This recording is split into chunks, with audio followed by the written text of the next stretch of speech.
नमस्कार। आज हम एक बहुत ही प्राचीन विषय पर बात करने वाली हैं, खांसी। और आयुर्वेद इसे कैसे समझता है और ठीक करता है। हमारे पास चरक संहिता के चिकित्सा स्थान के 18वें अध्याय कास चिकित्सा पर आधारित कुछ नोट्स हैं। तो इन नोट्स के जरिए हम ये समझने की कोशिश करेंगे कि आयुर्वेद खांसी को कितने अलग-अलग नजरियों से देखता है, उसके क्या कारण मानता है और इलाज के क्या तरीके सुझाता है। ये उन लोगों के लिए खास तौर पर दिलचस्प होगा जो आयुर्वेद की गहरी समझ चाहते हैं। तो चलिए शुरू करते हैं इस विषय की गहराई में उतरना। सबसे पहले ये नोट्स खांसी को परिभाषित कैसे करते हैं। यहाँ एक पंक्ति है, कंठे कुरूणु शब्दम कासह इत्यभिधीयते। सुनने में थोड़ा जटिल लगता है, इसका सरल अर्थ क्या है? हाँ, ये परिभाषा असल में शारीरिक प्रक्रिया पर ध्यान देती है। इसका मतलब है कि गले या छाती में किसी तरह की आप कह सकते हैं असामान्य सनसनी, जैसे कोई रुकावट या खुजली सी महसूस होती है। और इसके जवाब में शरीर जोर से हवा बाहर फेंकता है, जिससे एक खास तरह की आवाज़, वो जो कुरुणु शब्दम कहा गया है, वो पैदा होती है। बस इसी क्रिया को कास यानी खांसी कहा गया है। अच्छा, तो ये सिर्फ एक लक्षण नहीं बल्कि शरीर की एक प्रतिक्रिया है। आयुर्वेद इसे और गहराई में कैसे समझाता है? क्या इसमें उन दोषों की भूमिका है जिनके बारे में हम अक्सर सुनते हैं, वात, पित्त, कफ? बिल्कुल। आयुर्वेद का नजरिया इससे कहीं गहरा है। देखिए, ये मानता है कि खांसी मुख्य रूप से वायु के बिगड़ने से होती है, खासतौर पर प्राणवायु और उदान वायु। प्राणवायु और उदान वायु? हाँ, ये शरीर में श्वास और ऊपर की ओर होने वाली गतियों को नियंत्रित करती हैं। जब किसी कारण से, जैसे मान लीजिए गलत खान-पान या जीवन शैली, ये वायु अपने सामान्य मार्ग से भटक जाती हैं या विकृत हो जाती हैं, तो वे श्वास नलिकाओं में रुकावट या जलन पैदा करती हैं। इसी के परिणाम स्वरूप शरीर जोर से हवा बाहर निकालकर उस रुकावट को दूर करने की कोशिश करता है, जिसे हम खांसी कहते हैं। यहाँ वायु दोष की भूमिका केंद्रीय है, लेकिन हाँ, आगे चलकर यह दूसरे दोषों को भी प्रभावित कर सकती है। ये दिलचस्प है कि कैसे अंदरूनी वायु की गति का असंतुलन खांसी के रूप में प्रकट होता है। नोट्स में एक संप्राप्ति यानी रोग के विकसित होने की प्रक्रिया का जिक्र है, एक फ्लो चार्ट जैसा। निदान सेवन से शुरू होकर उदान वायु की दुष्टि, फिर प्राणवाह स्रोतस में प्रवेश और अंत में खांसी की उत्पत्ति। क्या आप इसे थोड़ा और समझा सकते हैं कि यहाँ वास्तव में क्या हो रहा है? हाँ, ये संप्राप्ति खांसी के बनने की पूरी कहानी कहती है एक तरह से। निदान सेवन का मतलब है उन कारणों का सेवन करना जो बीमारी पैदा करते हैं, जैसे बहुत ज्यादा रूखा या ठंडा खाना या फिर धूल धुएं में ज्यादा रहना। ये कारण सबसे पहले उदान वायु को बिगाड़ते हैं, जो गले और छाती के हिस्से में रहती है और बोलने निगलने जैसी क्रियाओं में मदद करती है। अच्छा। जब ये वायु बिगड़ जाती है, दुष्टि, तो ये नीचे जाने के बजाय ऊपर की ओर या कहिए गलत रास्ते पर चलने लगती है और प्राणवाह स्रोतस यानी श्वास के मार्गों में प्रवेश कर जाती है। वहां ये एक तरह का दबाव या उत्तेजना पैदा करती है और शरीर प्रतिक्रिया में जोर से हवा बाहर फेंकता है।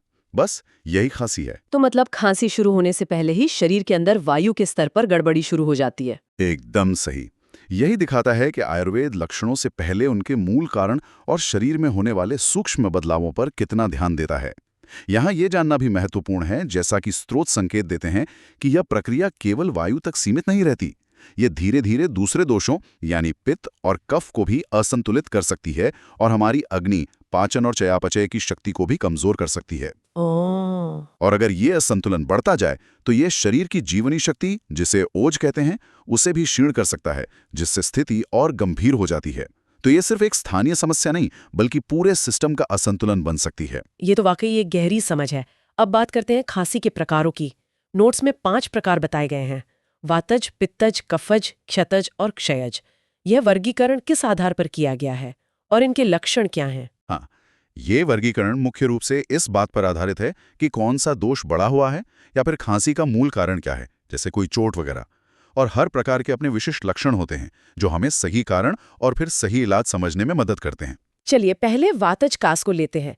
नोट्स में इसके लक्षण दिए हैं, हृदय और पसलियों में दर्द, मतलब हृदशूल, पार्श्वशूल, आवाज का बैठ जाना, सूखी खांसी और खांसते खांसते कमजोरी महसूस होना।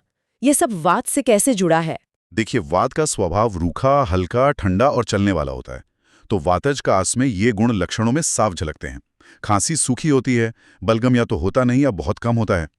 चलने वाले गुण के कारण शरीर में, खासकर छाती और पसलियों में दर्द यानी शूल होता है। रूखेपन के कारण गला सूखता है और आवाज बैठ जाती है। हम्म। और क्योंकि वात बढ़कर शरीर की धातुओं का पोषण कम कर सकता है, इससे कमजोरी मतलब बलहानि महसूस होती है। समझ गई। अब अगर खांसी सूखी ना होकर उसमें जलन या गर्मी महसूस हो, यही शायद पित्तजकास आता है। इसके लक्षण बताए गए हैं, पीला बलगम निकलना, जलन यानी दाह, ज्यादा प्यास लगना और कभी-कभी पित्त की उल्टी भी हो सकती है। बिल्कुल। पित्त का स्वभाव है गर्म, तीखा और तरल। तो पित्तजकास में ये लक्षण दिखते हैं। बलगम का रंग पीला या कभी-कभी हरापन लिए हो सकता है, जो पित्त के रंग को दर्शाता है। शरीर में खासकर छाती में जलन महसूस होती है। पित्त की गर्मी प्यास बढ़ाती है, वो तृष्णा। अच्छा। और अगर पित्त बहुत ज्यादा बढ़ जाए तो उल्टी में भी पित्त आ सकता है, वो पित्त वमन। यहाँ खांसी का मुख्य कारण पित्त दोष का बढ़ना है। ठीक है, तो वात में सूखापन और दर्द, पित्त में जलन और पीलापन।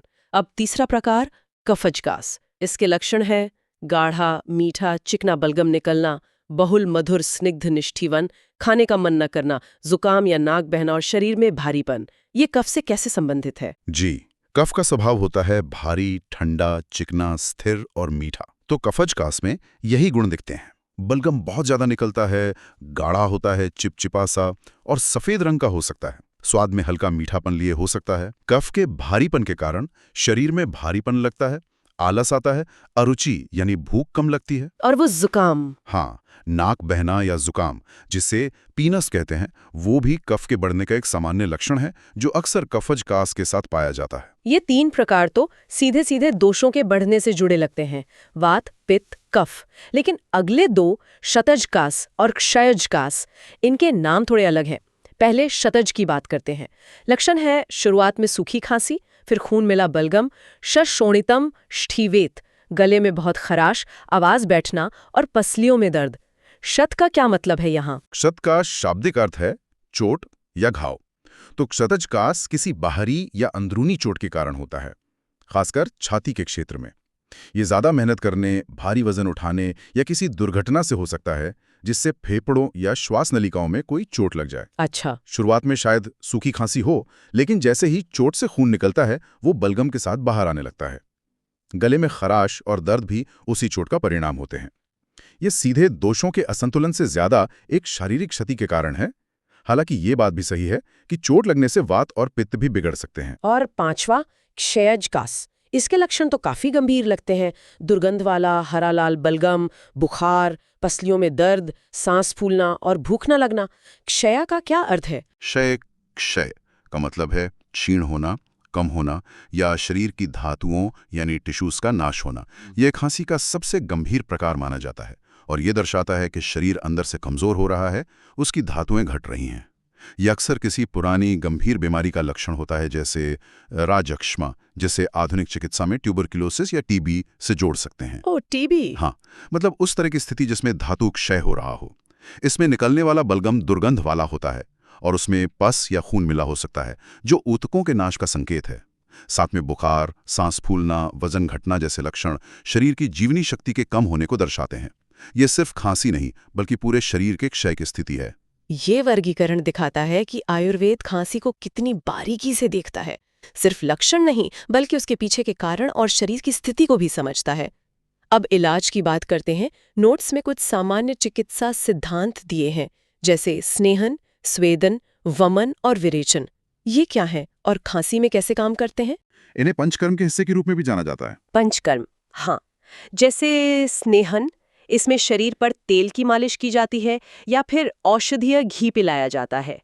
इसका उद्देश्य है शरीर में जमे हुए या रूखे दोषों को, खासकर वात को, नर्म और चिकना बनाना, ताकि वो आसानी से निकल सकें। बिल्कुल, ताकि वे आसानी से अपनी जगह से हट सकें। फिर आता है स्वेदन। इसका मतलब है पसीना निकलवाना, जैसे भाप स्नान वगैरह से। यह स्नेहन के बाद किया जाता है ताकि जो दोष नर्म हो गए हैं वे पिघलकर शरीर के मुख्य मार्गों में आ जाएं और बाहर निकलने के लिए तैयार हों। फिर है वमन। ये उल्टी कराने की प्रक्रिया है। यह खास तौर पर बढ़े हुए कफ दोष को शरीर से बाहर निकालने के लिए इस्तेमाल की जाती है, जैसे कि कफज खांसी में। अच्छा। यह दस्त लाने वाली औषधियां देकर शरीर से अतिरिक्त पित्त दोष और गर्मी को निकालने की प्रक्रिया है। यह पित्तज खांसी में उपयोगी हो सकती है। तो इन शोधन प्रक्रियाओं का लक्ष्य शरीर में जमा हुए विकृत दोषों को जड़ से बाहर निकालना है। कौन सी प्रक्रिया इस्तेमाल करनी है, ये खांसी के प्रकार, रोगी की शक्ति और दोष की स्थिति पर निर्भर करता है। तो ये एक तरह की डिटॉक्स प्रक्रिया हुई जो दोषों को बाहर निकालती है। सामान्य सिद्धांतों के अलावा क्या हर प्रकार की खांसी के लिए कुछ विशिष्ट उपचार भी बताए गए हैं? हाँ, बिल्कुल। सामान्य शोधन के बाद या उसके साथ साथ हर प्रकार की खांसी के लिए विशिष्ट शमन चिकित्सा भी बताई गई है। मतलब दवाओं और आहार से दोषों को शांत करना। ये सीधे उस प्रकार के कारण और लक्षणों पर काम करती है, जैसे जैसे वातज कास में, क्योंकि यहाँ रूखापन और दर्द मुख्य है, तो घी और तेल आधारित औषधियाँ, पौष्टिक और गर्म भोजन और कुछ औषधीय धूम्रपान का प्रयोग बताया गया है जो वात को शांत करते हैं। अच्छा। पित्तजकास में यहाँ गर्मी और जलन कम करनी है, इसलिए ठंडी तासीर वाली जड़ी बूटियों के काढ़े यानी कषाय, औषधीय घी जैसे शतावरी घृत और पित्त को निकालने के लिए विरेचन उपयोगी है। और कफ वाली खांसी में? कफजकास में यहाँ बढ़े हुए कफ को कम करना और निकालना है, तो वमन के अलावा रूखी और गर्म तासीर वाली दवाएं, शहद का प्रयोग और हल्के सुपाच्य भोजन जैसे यवागु मतलब औषधीय दलिया लेने की सलाह दी जाती है। और वो चोट वाली क्षतज? हाँ, क्षतजकास में, क्योंकि यहाँ चोट है तो उपचार का लक्ष्य घाव भरना और शरीर को ताकत देना है। इसमें जीवनीय गण की औषधियां होती हैं जो जीवन शक्ति बढ़ाती हैं। साथ ही दूध, घी, मुलेठी जैसी मधुर और शीतल दवाएं दी जाती हैं। और सबसे गंभीर वाली क्षयजकास में यह सबसे गंभीर स्थिति है जिसमें शरीर का क्षय हो रहा है, इसलिए यहाँ बृहण चिकित्सा की जाती है। बृहण मतलब शरीर को पोषण देने वाली, वजन बढ़ाने वाली और धातुओं को पुष्ट करने वाली चिकित्सा। ये काफी हद तक राजयक्ष्मा की चिकित्सा जैसी होती है। इसमें पौष्टिक आहार, रसायन औषधियां और आराम पर बहुत जोर दिया जाता है। ये तर्क बहुत स्पष्ट है, जैसा कारण और लक्षण वैसा ही उपचार, बहुत ही व्यक्तिगत है। ये नोट्स में एक विशिष्ट क्वाथ यानी काढ़े का भी उदाहरण दिया गया है, खासकर उरहक्षत, छाती में चोट और क्षीण कमजोर व्यक्ति के लिए। इसकी सामग्री और बनाने की विधि थोड़ी जटिल लगती है। कंठकारी, गुड़ूची, बृहति, प्रत्येक 4 पल, द्राक्षा 100 फल, हरिद्रा 8 कर्ष। इसे कैसे तैयार किया जाता होगा? अवस्थाओं के लिए विशेष योग बनाए जाते थे। इसकी विधि इस प्रकार समझी जा सकती है। कंटकारी, गुडूची और बृहति, ये तीनों औषधियां लगभग मान लीजिए 192 ग्राम। पल एक प्राचीन वजन की इकाई है। फिर द्राक्षा यानी मुनक्का 100 फल और हरिद्रा यानी हल्दी लगभग 96 ग्राम। कर्ष भी एक वजन इकाई है। यहाँ सटीक मात्रा से ज्यादा महत्वपूर्ण अनुपात और जड़ी बूटियों का सही चुनाव है। इन सभी चीजों को पानी में डालकर तब तक पकाना है सुपक्व, जब तक वे नरम न हो जाएं और पानी का एक निश्चित हिस्सा रह जाए। आमतौर पर क्वाथ में पानी 1/4 या 1/8 रह जाता है। फिर इसे छान लेना है, निपीड्य। पके हुए मुनक्का के गूदे को अलग करके उसी छाने हुए काढ़े में मिलाना है। अच्छा, गूदा भी मिलाना है? हाँ, गूदा भी। इसके बाद इसमें लगभग 192 ग्राम 4 पल पिपली मतलब लंबी मिर्च, उसका चूर्ण मिलाना है। मात्रा और सेवन, इसे दिन में 2 बार लगभग 24 ग्राम, तोला भी एक इकाई है, की मात्रा में लेने का निर्देश है। और घी का सेवन भी करना चाहिए। इस योग में इतनी सारी चीजें क्यों हैं? क्या हर घटक का अपना कोई खास काम है? हाँ, आयुर्वेद के योग अक्सर बहुघटकीय होते हैं। इसमें हर घटक एक विशेष भूमिका निभाता है और सब मिलकर एक दूसरे के प्रभाव को बढ़ाते हैं, एक सिनर्जी बनाते हैं। जैसे कंटकारी और बृहति, ये दोनों फेफड़ों और श्वास नलिकाओं पर काम करने के लिए जानी जाती हैं, सूजन और कफ कम करने में मदद कर सकती हैं। यह तो एक बेहतरीन रसायन और इम्यूनिटी बूस्टर है, शरीर को ताकत देती है और संक्रमण से लड़ने में मदद करती है। ये पौष्टिक है, शरीर को ठंडा रखता है और ऊर्जा देता है, खासकर कमजोरी की हालत में बहुत फायदेमंद है। यह अपने एंटी इन्फ्लेमेटरी और घाव भरने वाले गुणों के लिए प्रसिद्ध है, तो चोट क्षत की स्थिति में यह बहुत उपयोगी है। सही। यह न केवल खुद श्वसन तंत्र के लिए फायदेमंद है, बल्कि इसे योगवाही भी कहा जाता है। योगवाही, हाँ, योगवाही मतलब ये अन्य औषधियों के गुणों को शरीर के ऊतकों तक बेहतर ढंग से पहुंचाने में मदद करती है और पाचन अग्नि को भी सुधारती है। और अंत में शहद और घी। शहद कफ को कम करने और गले को आराम देने में मदद करता है, साथ ही ये भी योगवाही है। घी वात और पित्त को शांत करता है, शरीर को पोषण देता है और घाव भरने में मदद करता है। वाह! तो आप देख सकती हैं ये संयोजन खासतौर पर चोट और कमजोरी वाली खांसी के लिए क्यों डिजाइन किया गया है। ये लक्षणों को कम करता है, घाव भरता है, इम्यूनिटी बढ़ाता है और शरीर को पोषण देता है, सब कुछ एक साथ। तो कुल मिलाकर इन नोट से हमें खांसी के बारे में क्या मुख्य बातें पता चलती हैं? संक्षेप में बताएं तो। हाँ, देखिए, सबसे महत्वपूर्ण बात यह है कि आयुर्वेद खांसी को एक अकेली बीमारी नहीं मानता। ये कई अलग अलग प्रकार की अवस्थाओं का समूह है, जिनके कारण, लक्षण और शरीर पर प्रभाव सब अलग अलग होते हैं। और जरूरी है कि वो किस दोष से है या किस कारण से है, ये एक दवा सबके लिए वाला नजरिया बिल्कुल नहीं है, बल्कि व्यक्तिगत है। बिल्कुल एक व्यक्तिगत और समग्र दृष्टिकोण है।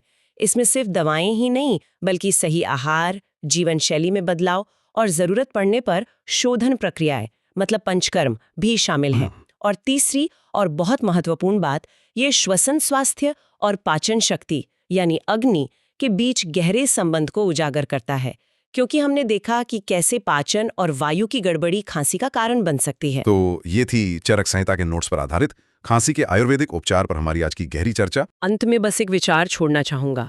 ये प्राचीन ज्ञान हमें सिखाता है कि शरीर के संकेत जैसे अलग अलग तरह की खांसी, ये सिर्फ दबाने लायक परेशानियां नहीं हैं, वे शरीर के अंदर चल रहे गहरे असंतुलन के सूचक हैं, इंडिकेटर हैं।